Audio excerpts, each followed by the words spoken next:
We've talked recently on this show about behavior change, about changing your own behaviors. This is usually relevant at the beginning of January. If you're trying to change your behaviors, listen to this episode because we're going to talk about how not every type of behavior change is the same. Now, interestingly, I'm not focusing today on you changing your behaviors, but instead you identifying which of these types of behavior change are relevant for a given scenario.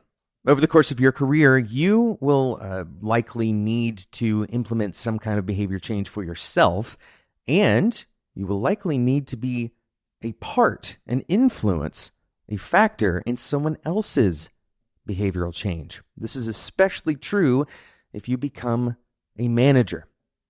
A manager is often trying to help other people change in ways that benefit them and the organization that they are a part of. And it's quite common that managers need to influence other people to change as well. But which type of change is dependent on what kind of circumstance you are in. We're going to talk about the different types of changes in today's episode. First, we're going to talk about today's sponsor. Speaking of change, one of the changes you might want to make in your new year is to remove the pain, the struggle, the fear from your releases. And something that can help you do that is Split. Split is the feature management and experimentation platform. A release should be exactly that, a moment of relief and escape from slow, painful deployments that hold back product engineers. You can free your teams and your features with Split. By attaching insightful data to feature flags, Split helps you quickly deploy, measure, and learn the impact of every feature you release, which means you can turn up what works, turn off what doesn't, and give software innovation the room to run wild. Now, you can safely deliver features up to 50 times faster. And finally, take a breath. Split feature management and experimentation. What a release. I always like puns in our ads. Reimagine software delivery and start your free trial and create your first feature flag at split.io/developer-t. That's split.io/developer-t. Thanks again to Split for sponsoring today's episode of Developer T.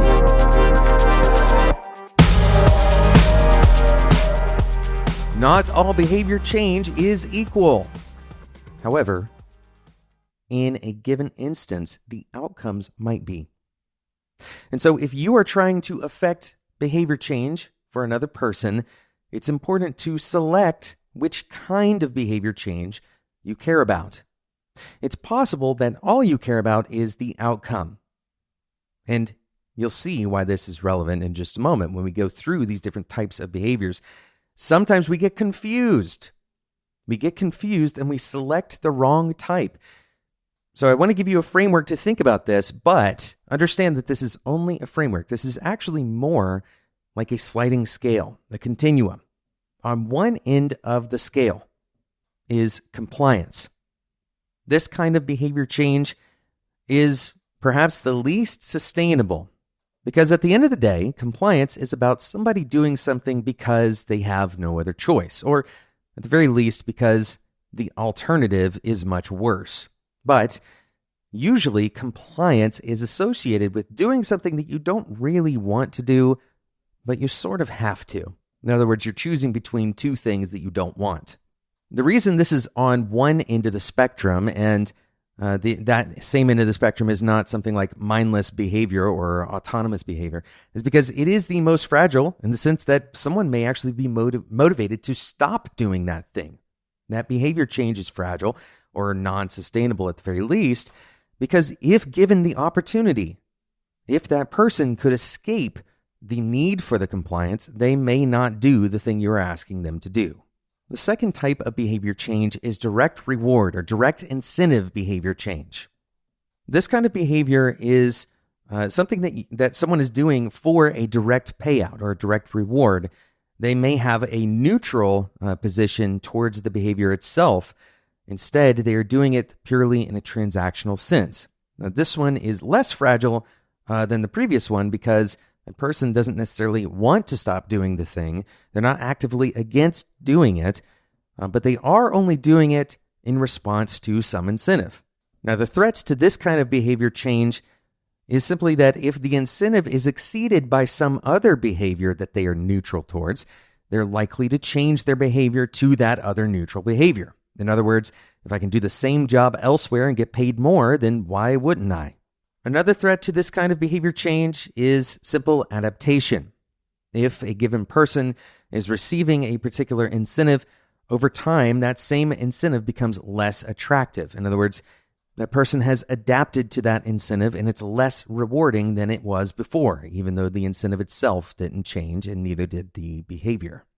It should be noted that technically we're including both positive and negative incentives here, but negative incentives kind of edged back towards the territory of compliance, depending on how severe that negative incentive is. Once again, you can see how this is a continuum. The third type of behavior change is identification.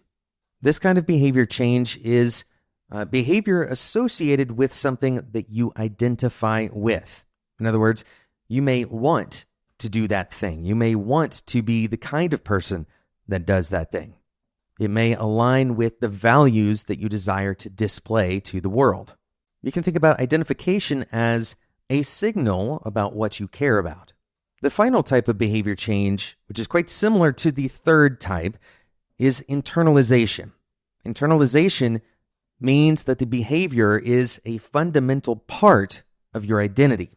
You can see how this overlaps in some ways with the third type, identification, but the critical difference here is that not doing this behavior or cutting this behavior out would be painful, whereas with identification, cutting the behavior out may not be painful, but doing the behavior has some social reward. In other words, you want to do the thing when you're identifying, you must do the thing when you are internalizing.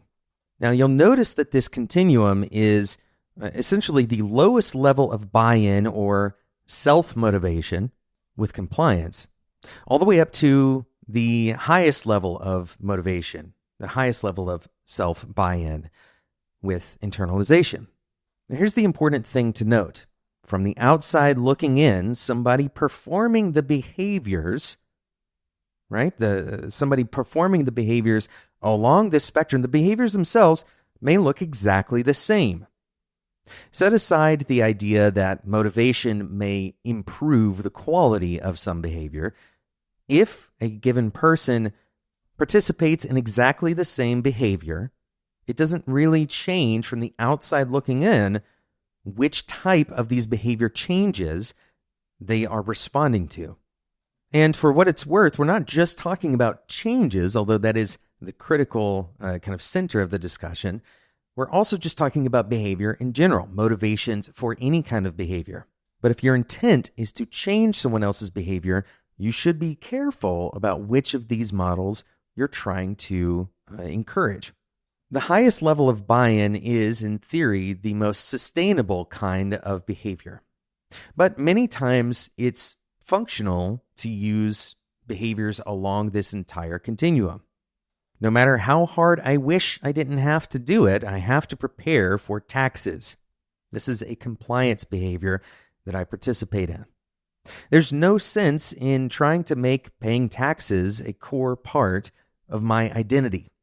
And so that would be wasted energy, particularly on behalf of, say, the IRS. Many organizational leaders that I've talked to about creating change in their organization, or in particular, creating behavioral change, trying to get their teams to start doing something more consistently, they very often are frustrated that the team members are not doing this out of their own volition. They're frustrated that the team is not using their intuition to choose what to do. And this frustration leads them to believe that the behavior change requires that level of buy-in, that kind of intuitive response to the environment. But the truth is, this is often a heavy investment. It may simply be that these teammates don't really have any incentive.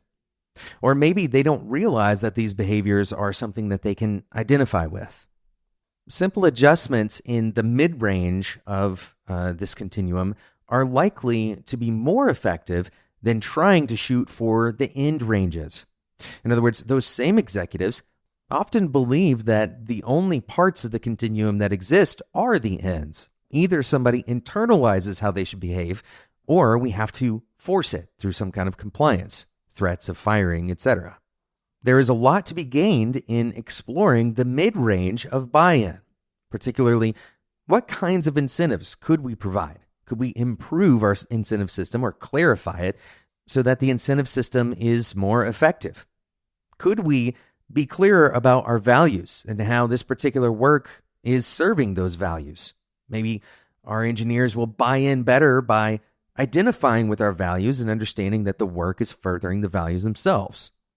Instead of sitting back and hoping that your engineers choose the right kinds of behaviors to internalize, it might make sense to explore whether your incentive systems or whether your value systems are effective at all.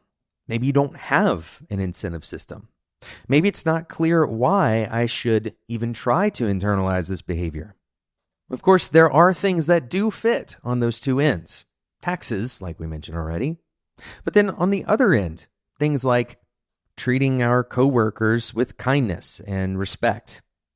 Those are things that you hope your engineers will internalize, rather than just telling them that you'll pay them to be kind. Ultimately, behavior change is not a singular simple thing, and there are not just two options. There's a whole continuum of buy-in. I encourage you to explore that continuum as you consider any behavior change. Thanks so much for listening to today's episode. Thank you again to Split for sponsoring today's episode. Head over to split.io/developer-t to get started with your first free feature flags. That's a tongue twister. At split.io/developer-t, you can get started delivering your software up to 50 times faster with Split.